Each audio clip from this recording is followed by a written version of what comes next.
લગ્નની લાલચ આપી સગીરા ઉપર બળાત્કાર. તાંત્રિક વિધિના ચક્કરમાં વેપારી સસરા જમાઈએ 29 લાખ ગુમાવ્યા. કતારગામ વિસ્તારમાં રહેતી સગીરાને પ્રેમજાળમાં ફસાવી લગ્નની લાલચ આપી બળાત્કાર કરનાર યુવક સામે પોલીસમાં ગુનો નોંધાયો છે. લગ્નની લાલચ આપી સગીરા પર બળાત્કાર. તાંત્રિક વિધિના ચક્કરમાં વેપારી સસરા જમાઈએ 29 લાખ ગુમાવ્યા. કતારગામમાં વિસ્તારમાં રહેતી સગીરાને પ્રેમજાળમાં ફસાવી લગ્નની લાલચ આપી બળાત્કાર કરનાર યુવક સામે પોલીસમાં ગુનો નોંધાયો છે. ડભોલી ગામ હેની આર્કેડ પાસે શ્યામ દર્શન સોસાયટીમાં રહેતા મૌલિક રમેશભાઈ કાનાણીએ 1.5 વર્ષ પહેલા 17 વર્ષ 11 મહિનાની સગીરાને પ્રેમજાળમાં ફસાવી હતી.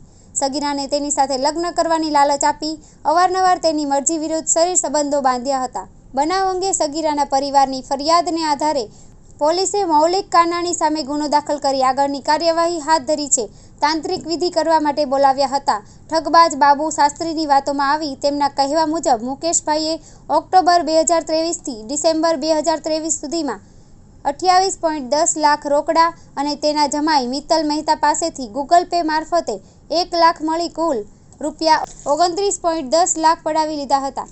ત્યારબાદ બાબુ શાસ્ત્રીએ તેમને રાજસ્થાનના પુષ્કર ખાતે તાંત્રિક વિધિ કરવા માટે બોલાવ્યા હતા.